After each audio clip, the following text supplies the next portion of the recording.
Hello, everyone. Thank you so much for tuning in to our Rise Above the Stigma of Addiction virtual Lunch and Learn. My name is Madeline Kornbeck. I work for the Greendale Health Department, and I am the Community Alliance Coalition Coordinator. Our coalition serves the residents and communities of Greendale and Hales Corners.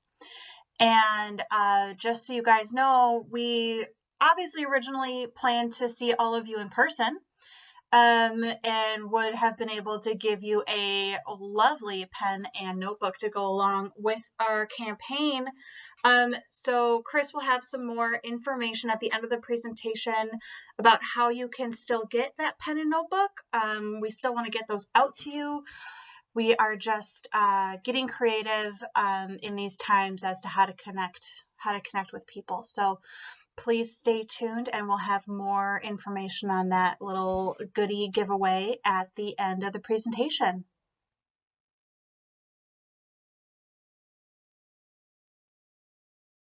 Hello, my name is Kristen Waite-Labatt, and I am a volunteer with Community Alliance.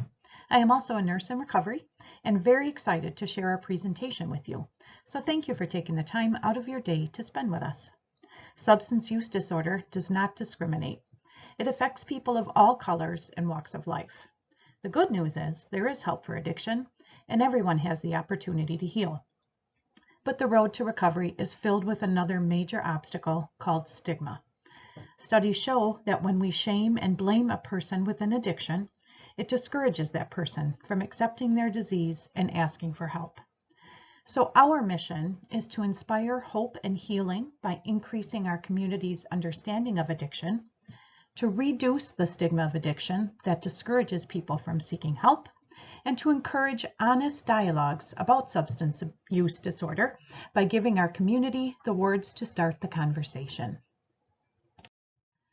After viewing this presentation, we hope you will learn about addiction and recovery within the chronic disease model of addiction. We hope you will examine your perspectives on addiction and recognize stigmatizing behaviors you may exhibit. We hope to give you examples of ways in which the community can demonstrate support for individuals and families struggling with addiction. So why is this important? Why should we learn about substance use disorder and stigma? Well, everyone is affected by stigma. The individual themselves, their family and their friends, and society as a whole. How many of you have been affected by addiction? What about stigma?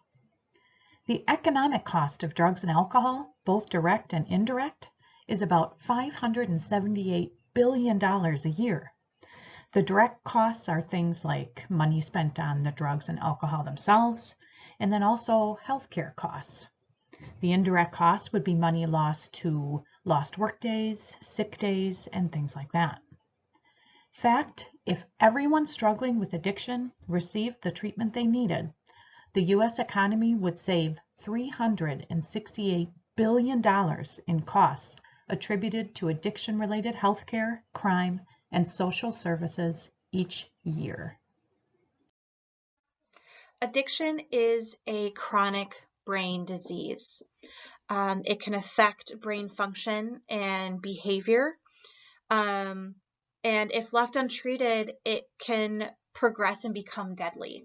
1 in 10 people who struggle with addiction cannot access the treatment they need. And unfortunately, in 2018, we lost nearly 70,000 people to the chronic disease of addiction. And while it does act on the brain, there's hope for recovery and healing for those who achieve sobriety.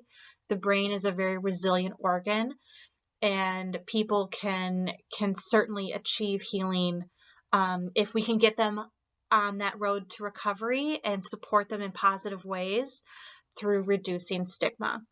There is a YouTube link here. I encourage you guys to check it out. It's a great video that kind of puts that more into perspective, so feel free to explore that link at the bottom.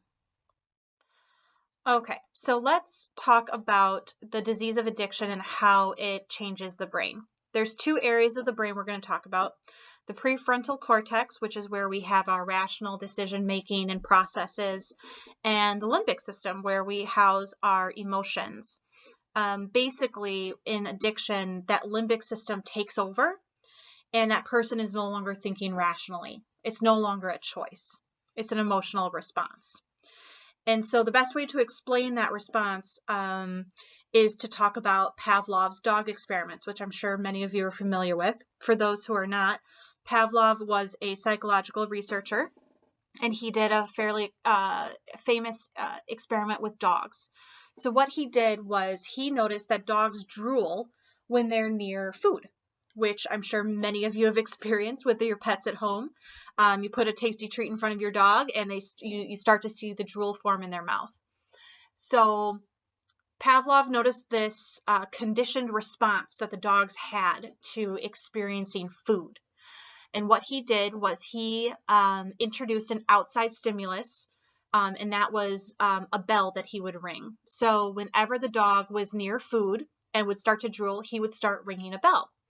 And eventually, the dogs were conditioned to respond to this bell ringing with drooling. So they didn't even need the food in front of them anymore to produce this response in their brains.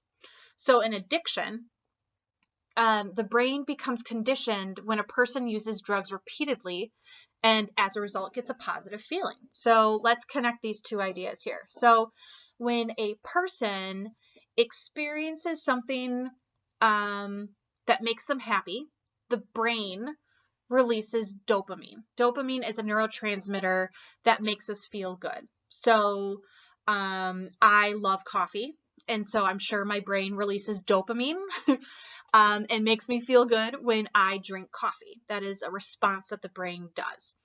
And so for somebody who is addicted to a drug, when they use that drug, which is like the bell in Pavlov's experiment, their brain releases dopamine. That's their conditioned response. And so now, as somebody gets more and more addicted, the drug, the bell, replaces the food or the thing that makes that person happy that originally was enough to release dopamine. Now that's been replaced by experiencing the drug. And so that replacing of something that makes us feel good, that's healthy for us, like drinking coffee or going on a run or being around people we love and having that natural release of dopamine, now that drug is taken over and has become our bell. And that's how addiction starts in the brain. Several studies identify stigma as a significant barrier to accessing healthcare and recovery treatments, which is why it's so important that we look at some of the common theories that people have about addiction. So some people have thought of addiction as primarily a moral problem. Some have identified it as a spiritual deficit, or even sometimes as a character disorder, as in that there's something, inherently wrong with the person. And sometimes it's even viewed as having poor willpower. But we know from previous slides that addiction is a chronic brain disease, not a matter of willpower. And in fact, some cases, a pattern of alcohol consumption and drug use is directly motivated by the need to forget, erase, or avoid the shame of addiction itself.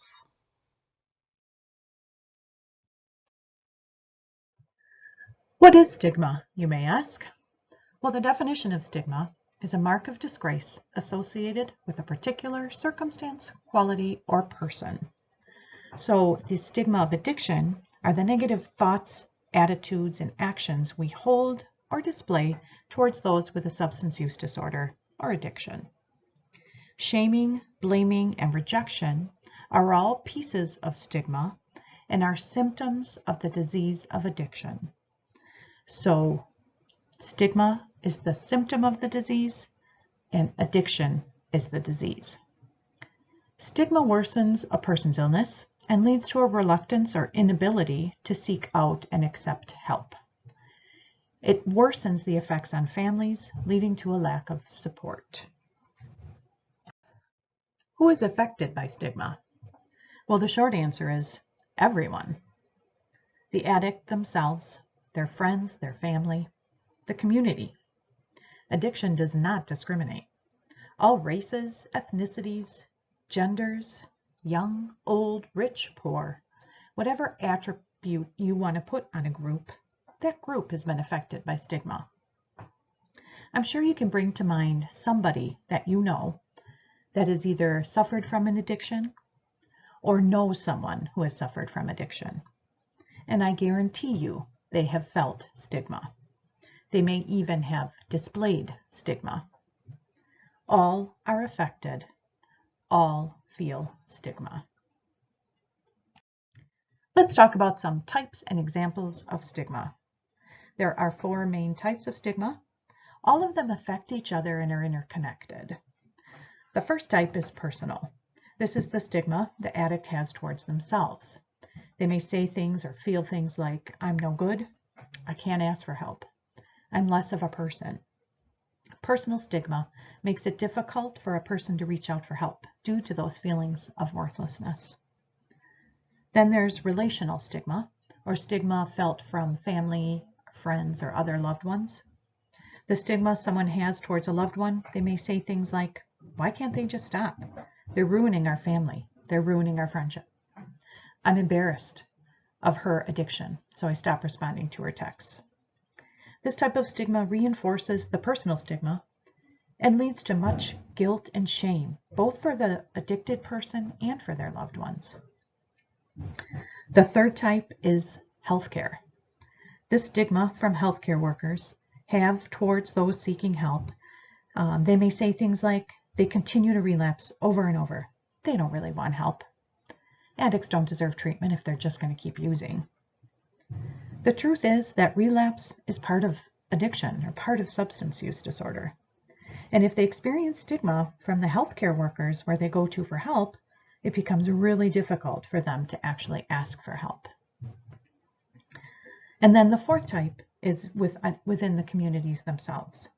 So the stigma the community has toward addicts, they may say things like, they're just junkies, they're just criminals, why should we spend our tax dollars on them? Why can't those people just stop using? We shouldn't be helping them if they won't even help themselves. Community stigma affects the loved ones of an addict and also the addict. Those loved ones then feel very embarrassed and alone, and they tend to isolate and then not reach out for help when they need it. Stigmatization tells us to look down on a person with addiction. It also tells them to think less of themselves. One stigma-charged idea is that people who develop addictions are weak and therefore deserve the trouble they get into. Some things I've heard people say, I have no patience for substance abuse. Why can't they just stop? I'm embarrassed to talk about her drinking with friends and family. Our company will not hire a former heroin addict. They're just drug seeking. I don't want to deal with that. And stigma can be both conscious and unconscious.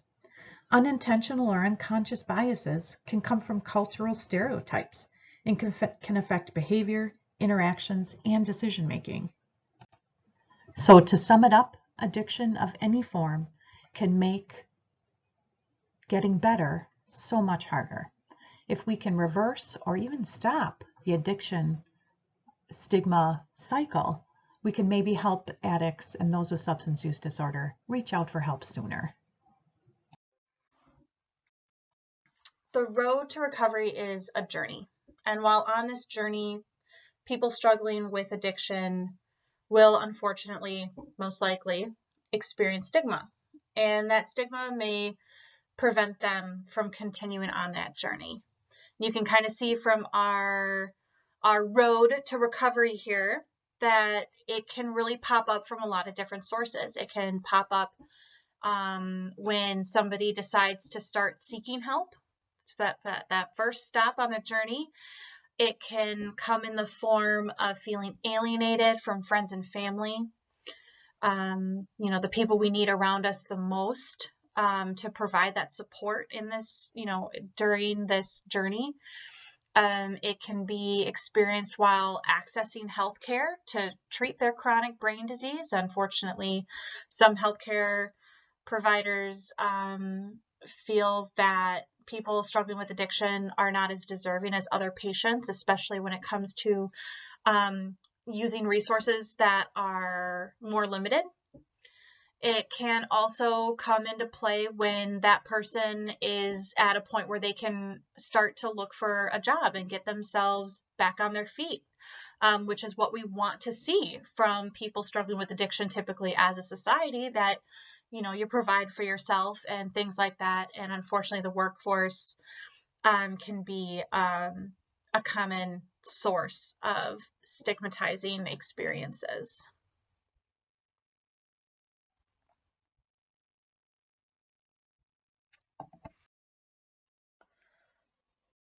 So stigma can intensify bumps in the road. Every journey, there's going to be bumps. But as community members and family and friends, we can help to make sure the road looks more like the road at the top of the screen versus the road at the bottom of the screen. Obviously, that one looks a lot more difficult to journey down, right? So where can this intensification come from? How can stigma intensify the bumps in the road? One way is having personal beliefs about why people become addicted. Um, Sometimes it's accepting certain types of addictions more than others. I think we see this commonly in our society, where maybe if we picture somebody struggling with a tobacco addiction versus somebody with an addiction to heroin, we might picture that those two people looking very different. And maybe feeling more accepting towards one, more sympathetic towards one than the other. Um, some believing that some people are beyond help. Nobody's beyond help. Believing that certain drug treatment approaches are better than others. Um, there are many different drug treatments, and there's also a lot of different drug addictions, and there's a lot of different people, and there is a treatment that works best for everyone, and that might not be the same one that you believe to be the best, but it might be the right one for that person. Um, Maybe it's believing that recovery must look a certain way. We expect as a society that when somebody decides to start down that road to recovery, that there's no bumps, there's no relapses, there's no um, negative behaviors and things like that. But that's not true. And so we need to change the way we think about what that path to recovery, that journey to recovery looks like, and continue to help and support that person through every step of the journey. How do we help someone pave the road to recovery? How do we help them straighten the road or fix the broken road? How can we begin to reverse the effects of stigma? Well, some of those ways are to offer compassionate support, both to the person with a substance use disorder and to their loved ones. Offer to listen to them, or maybe just sit by someone who's struggling. Display kindness to people in vulnerable situations. Just let them know you're there and that you're not judging them. Let them know you want to help. Listen without judgment. You don't have to offer a solution. Just be there to listen. Try and see a person for who they are, not what drugs they use, not what trouble they've gotten in. Do some research. Learn about drug dependency and how it works. Treat people with drug dependency with dignity and respect. When you're talking to them, look them in the eye, smile at them, and take the time to listen. Avoid hurtful labels or name calling. Replace those negative attitudes or that stigma with evidence-based facts, hopefully that you learned when you did your research. Speak up for someone that's being mistreated because of their drug use. and share your stories of stigma. If you recognize your own, talk about it so that maybe others will recognize their own too. As we begin to straighten the road to recovery, as we begin to recognize our own stigma, what reservations or barriers do you have that might make you hesitant about preventing, reducing, or even reversing stigma? And as you think about that, keep these things in mind. Be mindful of your language. Don't use substance-related terms as metaphors. Don't define people by their disorder. Don't sensationalize addiction or gossip. Don't generalize about people with substance use disorders. They are all individuals. Don't sensationalize recovery. Everybody has their own journey. If you're up to it, pause the video here and talk about it, or maybe do a bit of writing on stigma that you have seen, experienced, or even exhibited, and then talk about or write about ways to decrease that stigma. We went to some recovery-related events, and we asked those in recovery and their loved ones what it was that they needed most when they were struggling. Some of the answers we got were, I needed someone to listen without judging me. I needed someone to honestly tell me how I was hurting myself and loved ones, and to set firm boundaries regarding my behavior. I needed someone to guide me on how to get help and encourage me to get help. One little girl said I needed a hug, as it was her dad who was struggling. They all had a general theme. They needed people to listen and not to judge them. That's me on the bottom left-hand corner, standing in front of a whole bunch of responses that we got. It was a really positive, beautiful thing to reach out to those and ask them what they needed and hear their responses.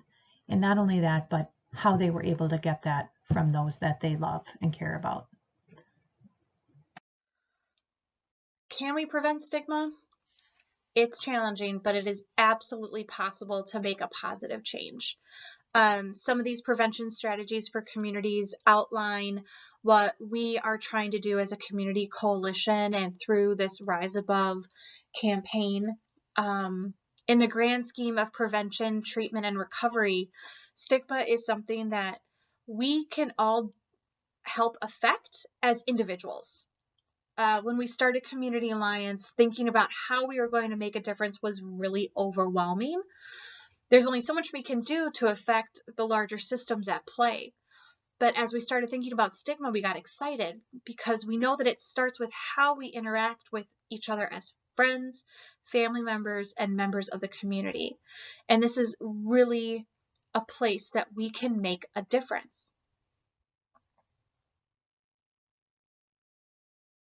All right, let's start to sum it up here. We are getting to the end of our presentation. To summarize here, Rise Above is all about changing the way we think and talk about substance use disorders through education about addiction as a chronic brain disease. It's about examining our own beliefs about addiction and identifying the ways that we have contributed to stigma of addiction and how we can kind of change our thought processes and behaviors and interactions with others to not further perpetuate that stigma. We can raise awareness about our community's efforts to reduce stigma and get involved. We can share information about Rise Above and about Community Alliance and encourage other people to get involved, visit the website, and educate themselves. And, let's challenge each other to change the way we think about addiction. It is possible.